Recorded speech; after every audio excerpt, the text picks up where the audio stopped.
A Bíblia Nossa de Cada Dia está começando agora e nós vamos meditar no Salmo de número 25. E este poema, ele é organizado na ordem alfabética do alfabeto hebraico. Então, como se fosse um acróstico, cada linha escrita no hebraico, que é a língua original desse salmo, cada linha inicia com uma letra do alfabeto. Olha que curioso, né? E nós vamos meditar nesse salmo que traz, basicamente, se a gente fosse dividir em 3 partes principais, basicamente esse salmo vai mostrar para nós que Davi está pedindo ajuda a Deus por causa da pressão que ele está sentindo em relação aos inimigos dele. Davi também vai colocar diante do Senhor a sua necessidade de um caminho, de que o Senhor mostre para ele uma direção, porque diante de tudo aquilo que ele está passando, ele precisa ter certeza qual é a direção certa para a sua vida. E Davi também vai expressar aqui, por diversas vezes, o seu pecado. Então ele fala do pecado de quando ele era mais jovem, ele vai falar que o Senhor olhe para ele e não para o seu pecado. E eu achei esse salmo muito perto da nossa realidade. Quantos de nós não estamos passando lutas às vezes, né, no trabalho, em casa, com a família, com a saúde financeira, temos lá os nossos desafios e muitas vezes juntamente com esses desafios, a gente tem que lidar com as outras pressões, né? Qual é a pressão? Você não saber qual decisão tomar diante dessas situações difíceis, você sentir que as pessoas se opõem a você e ao invés de estarem com você, elas estão lutando contra você, e também o fato de você lembrar dos seus pecados, né? Que você comete os seus erros, enfim. Então Davi vai fazer aquilo que ele faz de melhor, que é nos levar nessa jornada com ele e nos ajudar a olhar por uma outra ótica. E o versículo de número 1 já é daqueles que faz para tudo, né? Vamos pensar nisso. Davi começa no versículo 1 dizendo assim: a ti, Senhor, elevo a minha alma. Eu quero que você preste atenção nesse versículo e você imagine, né, Davi elevando a sua alma, como se ele pudesse pegar a sua alma, né, e erguê-la diante de Deus. Oferecê-la ao Senhor. 1 Tessalonicenses, caso você queira anotar a referência, 1 Tessalonicenses capítulo 5, no verso 23, vai dizer que nós somos corpo, alma e espírito, né? Então diz assim, versículo 23, que o próprio Deus da paz o santifique por completo. Que todo o espírito, a alma e o corpo de vocês sejam preservados irrepreensíveis na vinda do nosso Senhor Jesus Cristo. Então, nós somos corpo, alma e espírito. No Antigo Testamento, a palavra para alma é um pouco diferente do que aparece no Novo Testamento. Então, no Antigo Testamento, aparece nafash, que é o verbo, desculpa, eu não falo hebraico, e nefesh, que é o substantivo, que seria alma, ser vivente, vida, pessoa, o desejo, as emoções. O que é a alma da pessoa? A alma da pessoa é o quê? É a sede da sua personalidade, os seus sentimentos, as suas vontades, né? Tudo isso aí, as suas emoções, tudo isso é alma. E a palavra para alma no Novo Testamento é psique, mas o sentido é o mesmo. Então, Davi, aqui no Antigo Testamento, ele diz para o Senhor: Pai, eu elevo a ti a minha alma. Então ele está pegando todos os seus sentimentos, todas as suas emoções, tudo aquilo que está dentro do seu peito, né? Que está ali, e a gente vai ver nos outros versículos, tudo aquilo que está sufocando ele, tudo aquilo que está deixando ele com a sensação de sem saída, e ele vai elevar a Deus. E se você nunca fez isso em oração, quantas vezes eu não coloquei a minha mão no peito e disse para o Senhor: Deus, tira de mim essa angústia em nome de Jesus. E como se eu pudesse realmente arrancá-la do meu peito, eu ergui as minhas mãos a Deus e falava: Pai, toma esse sentimento aqui. Senhor, tira esse sentimento de desespero. Senhor, tira esse sentimento de raiva. Pai, isso não pertence a ti, não pertence a mim também, porque eu sou tua filha. Então aqui Davi está fazendo exatamente a mesma coisa. Ele diz: a ti, Senhor, eleva a minha alma, né? Estou te entregando. Está pesado demais para mim. Continuando, verso 2. Em ti confio, ó meu Deus, não deixes que eu seja humilhado, nem que os meus inimigos triunfem sobre mim. Nenhum dos que esperam em ti ficará decepcionado. Decepcionados ficarão aqueles que sem motivo agem traiçoeiramente. Mostra-me, Senhor, os teus caminhos, ensina-me as tuas veredas. Eu estou lendo na Nova Versão Internacional, então aqui para mim é a primeira vez que aparece a palavra caminho. E nós vamos ver de acordo com essa tradução, que a palavra caminho aparece por 5 vezes neste salmo. Então, Davi definitivamente está pedindo para o Senhor uma direção. Deus, me mostra o caminho. Senhor, me mostra a direção. E ele vai dizer, aqueles que esperam no Senhor não são decepcionados. E eu não sei se essa é para você um dos pontos chaves do cristianismo. A gente ama a Deus, a gente teme o Senhor, a gente quer fazer a vontade do Senhor, a gente lê a palavra para tentar entender mais de Deus, a gente busca o Senhor em oração, mas muitas vezes nós estamos diante de situações em que a gente fala, Pai, qual que é o caminho certo? Senhor, qual que é a direção? Deus, eu estou diante de 2, 3 opções, Pai, para que lado eu vou? Então, eu não sei se você conhece esse texto de Hebreus 5, mas lá em Hebreus 5, capítulo 14, fala assim, ó, no entanto, o alimento sólido é para os adultos, os quais, pelo exercício constante, se tornarão aptos para discernir tanto o bem quanto o mal. Muitas vezes os caminhos que estão diante de nós não necessariamente são o bem e o mal, e que você fica ali titubeando se você quer fazer o certo ou errado. Muitas vezes são 2 caminhos que aos seus olhos parecem bons. Mas aqui em Hebreus, o autor de Hebreus vai nos dizer que nós, quando nos tornamos maduros na fé, quando está falando de alimento sólido, né, de adultos, está falando de pessoas que pelo exercício constante, ou seja, de tanto eu obedecer à vontade de Deus, chega uma hora em que eu olho e eu penso, isso é certo, eu quero isso. Mesmo que aquele errado pareça bom, traga uma alegria momentânea, vai me gerar aquele friozinho na barriga. Não, esse caminho é errado, então eu rejeito ele. Então, Hebreus capítulo 5 vai ensinar pra gente que é pelo exercício constante que a gente vai se tornar apto a discernir o bem do mal. E isso pode parecer uma batalha pequena, caso você seja uma pessoa que hoje já é madura e já afasta os seus caminhos do mal, mas é uma grande jornada para aqueles que estão começando a caminhar com Deus agora, que têm tido os seus olhos abertos e têm desejado fazer o certo diante do Senhor acima de tudo. Então, que Deus te fortaleça a escolher o caminho certo, que você seja fortalecido no Senhor para discernir e obedecer até isso se tornar um hábito na sua vida e você olhar para o caminho e já rejeitar o caminho errado. Mas, caso você esteja diante de uma situação como Davi, né? Ensina-me as tuas veredas, aqui no verso 4, que Deus te ajude. Se 2 ou 3 caminhos que parecem bons aos seus olhos estiverem diante de você e você não quiser errar, que em nome de Jesus o Senhor feche as portas que são engano, né? Aquilo que parece tão bom agora pode ser uma dor de cabeça daqui a 5 anos.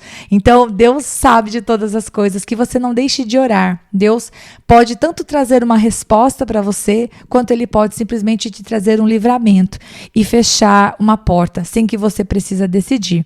Faça as tuas orações e coloque isso diante de Deus.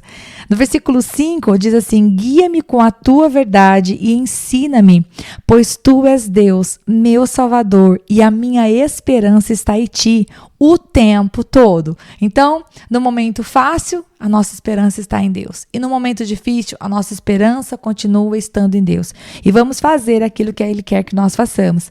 E o versículo 6 diz, lembra-te, Senhor, da tua compaixão e da tua misericórdia, que tens mostrado desde a antiguidade. Davi podia falar assim, porque ele conhecia os feitos do Senhor. O que Deus fez não apenas no passado dele, trazendo livramento, mas nas suas gerações e com todo o povo dele, que era escolhido por Deus. Verso de número 7. Não te lembres dos pecados e transgressões da minha juventude. Conforme a tua misericórdia, lembra-te de mim, pois tu, Senhor, és bom. Olha só o que Davi está pedindo, né? Davi aqui ousadamente está pedindo para o Senhor assim, Senhor, se lembra de mim, Senhor, não do meu pecado. Aqui Davi, ele toma o Senhor como seu Salvador, como ele havia falado nos versículos anteriores, e ele vai dizer, Senhor, lembra-te de mim, né? O versículo 5 fala que Deus era o Salvador dele. Não olhe para mim através do meu pecado. E nós que temos o sangue de Cristo, que nos tira todo o pecado, que foi derramado na cruz para o perdão dos nossos pecados, porque Jesus levou sobre ele as nossas dores, ele levou sobre ele os nossos pecados, ele se tornou maldição por nós. Nós sabemos que hoje nós podemos andar em novidade de vida. E quando nós pecarmos, qual que é a nossa relação com o pecado? Gente, vamos falar um pouco sobre isso? Quando você e eu, nós fazemos uma coisa errada, nós erramos o alvo, qual é o nosso papel? Confessar nosso pecado diante do Senhor e corrigir a nossa atitude. Pronto, é disso que eu estou falando. A gente não precisa fazer de conta que não aconteceu com Deus, como se Deus não estivesse vendo, mas nós podemos, pela fé, né, tomando posse do sacrifício feito na cruz por nós, né, acreditando em verdade que realmente Cristo morreu pelos nossos pecados, nós podemos dizer: Pai, me perdoa, eu errei nisso aqui de novo, Senhor, me ajuda a não pensar tal coisa, Pai, me ajuda a não falar tal coisa, Senhor, limpa os meus lábios, limpa a minha mente, me ajuda a agir nessa terra como Jesus Cristo agiu, em nome de Jesus, amém. E todas as vezes que você for pecar de novo, né, quero dizer assim, que você estiver diante de uma situação limite, em que o Senhor fale com você, escolha o certo. Hebreus capítulo 8, verso 12 fala assim: porque eu serei misericordioso com a injustiça deles e nunca mais me lembrarei dos seus pecados. Aqui o autor de Hebreus está citando Jeremias, né? Jeremias capítulo 31. O Senhor está dizendo que por amor à sua própria misericórdia, ele olharia para o seu povo e não se lembraria mais dos pecados. Como se o Senhor fosse jogar os pecados lá mesmo, como eu já vi essa expressão tantas vezes, né? Lá no mar e colocar uma plaquinha: proibido pescar. Então, os pecados do passado são passado. Se livre desse peso dos seus ombros. O que dá para você desfazer, você desfaz. O que dá para você consertar, você conserta. Mas se o tempo passou e já não tem mais volta, saiba, o Senhor não te acusa. Ele te perdoa os pecados. Ele olha para você como alguém que é lavado e remido no sangue de Cristo. E agora, serve para nós qual a frase? Vai e não peques mais. Se pecarmos, temos advogado junto ao Pai, mas que eu e você nós possamos todos os dias não viver por obras, que a nossa salvação não é pelas obras ninguém merece, né? Merecemos a graça, aliás, recebemos a graça que é um favor imerecido de Deus, mas caminhamos nessa fé de que somos extremamente amados e por isso também perdoados. Vamos continuar, versículo 8. Bom e justo é o Senhor. Por isso, mostra o caminho aos pecadores. Sim, quando eu e você que estamos lá como pecadores, carecentes da graça de Deus, nos voltamos para o Senhor, Ele nos mostra o caminho. Verso 9. Conduz os humildes na justiça e lhes ensina o seu caminho. Todos os caminhos do Senhor são amor e fidelidade para com os que cumprem os preceitos da sua aliança. Por amor do teu nome, Senhor, perdoa o meu pecado, que é tão grande. Quem é o homem que teme ao Senhor? Ele o instruirá no caminho que deve seguir. Viverá em prosperidade, os seus descendentes herdarão a terra. O Senhor confia os seus segredos aos que o temem e os leva a conhecer a sua aliança. Os meus olhos estão sempre voltados para o Senhor, pois só Ele tira os meus pés da armadilha. Pausa aqui.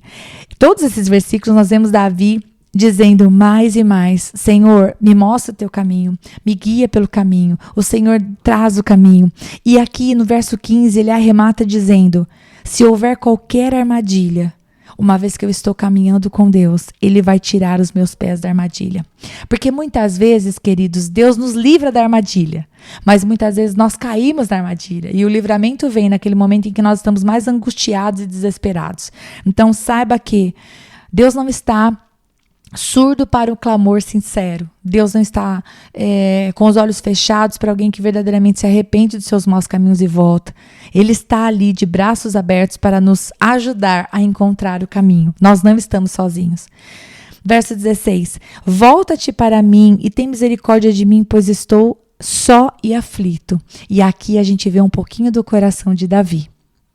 Ele se sentia cercado de inimigos, e na verdade ele estava, mas ele se sentia só e aflito. Tinha seus guerreiros? Tinha as pessoas que estavam à frente do exército? Tinha os seus servos? Tinha esposa? Tinha. Davi não estava só fisicamente, mas a responsabilidade de que pairava sobre os seus ombros e a aflição que estava na sua mente, somente ele sabia. E como ele estava se sentindo? Aflito, acuado, com medo. Mas a gente observa que, embora ele sentisse isso e até se sentisse sozinho, as palavras dele não eram palavras que reafirmavam o que estava por dentro. Ele podia estar dizendo, pai, eu estou só e aflito, mas o Senhor mostra o caminho, mas o Senhor é o Deus soberano, mas o Senhor é o Altíssimo, mas o Senhor é Deus grande. Vocês veem? Isso é muito importante, né? Quando nós estivermos amargurados, é bom que a gente consiga, diante de Deus, levar as nossas palavras, né? Levantar a nossa alma diante dele e não ficar apenas declarando o mal, mas sim trazendo à existência as coisas que ainda não existem através da palavra. Então ele disse, estou só e aflito, vamos para o verso 17. As angústias do meu coração se multiplicaram. Liberta-me da minha aflição. Olha a minha tribulação e o meu sofrimento e perdoa todos os meus pecados. Davi talvez aqui olhasse para as situações que ele estava vivendo e pensasse, Deus, isso deve ser consequência de alguma coisa que eu fiz. Talvez fosse isso que estava no coração dele. Mas caso não fosse o que estava no coração de Davi, talvez seja o que está no seu coração. Talvez isso possa ter passado na minha mente algumas vezes. Poxa, será que isso que eu estou passando hoje é consequência de algum pecado que eu cometi? É consequência de algo que eu decidi lá no passado e agora eu estou colhendo o que eu plantei lá atrás? Enfim, caso seja esse exatamente o momento que você está vivendo, um momento de tristeza, ou como diz Davi aqui, de tribulação, de aflição, de sofrimento, caso haja algum pecado na sua vida que tenha causado isso para você, na sua vida, eu quero te dar uma palavra de esperança. Em Cristo, tudo tem jeito. Você pode realmente falar com o Senhor em oração e pedir que Ele mostre os seus caminhos para que você saia desse lugar onde você está. Deus abre caminhos onde não há caminhos. Às vezes nós estamos diante de uma situação e a gente fala, não tem mais jeito. Mas aquilo que para nós é o não tem mais jeito, para o Senhor sempre tem saída. O Senhor abre portas fechadas e o Senhor fecha portas que estão abertas. Ele abriu o mar. E ele permitiu que o povo de Israel passasse com os pés enxutos. É o mesmo Deus. Então você pode acreditar que essa situação que para você possa parecer um beco sem saída, não é para o Senhor. Só fale com ele em oração e volte-se daí, porque ele sim perdoa todos os seus pecados. Verso 19. Vê como aumentaram os meus inimigos e vê com que fúria me odeiam. Guarda minha vida e livra-me. Não me deixes decepcionado, pois eu me refugio em ti. Que a integridade e a retidão me protejam, porque a minha esperança está em ti. Pausa aqui. Mais uma vez nós vemos Davi afirmando a sua total dependência no Senhor. Davi que tinha exércitos, carros, cavaleiros, né? Dinheiro, fama, reputação, e ele poderia se apoiar em tudo aquilo que ele tinha conquistado ou que ele era, entre aspas, em si mesmo. Mas Davi vai finalizar esse salmo dizendo, a minha esperança está em ti. Estou aflito? Estou, mas estou na tua presença. Estou humilhado, estou me sentindo cercado, estou aflito, estou sofrendo, estou sentindo aquela acusação do pecado, estou, mas eu estou em ti. Davi não fugia da presença de Deus. E eu acho que esse salmo nos convida a fazer a mesma coisa. A voltar o nosso coração para o Senhor e pedir, Pai, sonda-me. Essa aflição que eu estou sentindo, Pai, o que é isso? Pai, eu elevo a minha alma a Ti. Eu entrego ao Senhor como se fosse um sacrifício. Eu peço que o Senhor faça na minha alma, na minha mente, nas minhas emoções, nos meus sentimentos, aquilo que o Senhor quiser. Verso 22. Ó Deus, liberta Israel de todas as suas aflições. Ó Deus, liberta Israel de todas as suas aflições. É assim que Davi termina o seu salmo, pedindo que o Senhor, até aqui ele estava falando a respeito dele, e para finalizar, Davi vai estender a sua oração a uma nação, pedindo que o Senhor também livrasse, né, Israel das suas aflições.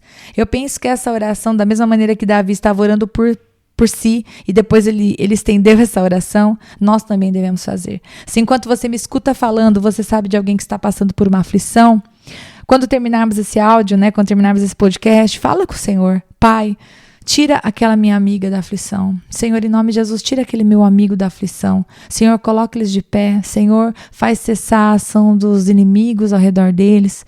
Ore, fale com Deus. Eu tenho certeza que o fato de você estar aqui ouvindo esse podcast não é porque você gosta da minha voz de taquara rachada, mas é porque você quer ouvir a voz do Senhor e Ele está falando com você através da palavra. Então, escute, entregue ao Senhor os seus sentimentos, os seus pensamentos e também interceda. Interceda, ainda que você esteja passando pela situação de dificuldade e até precisando de oração, como Davi estava, mas interceda pelo seu próximo, até mesmo nesse momento. Deus te abençoe e eu te espero, se Deus quiser, no Salmo de número 26.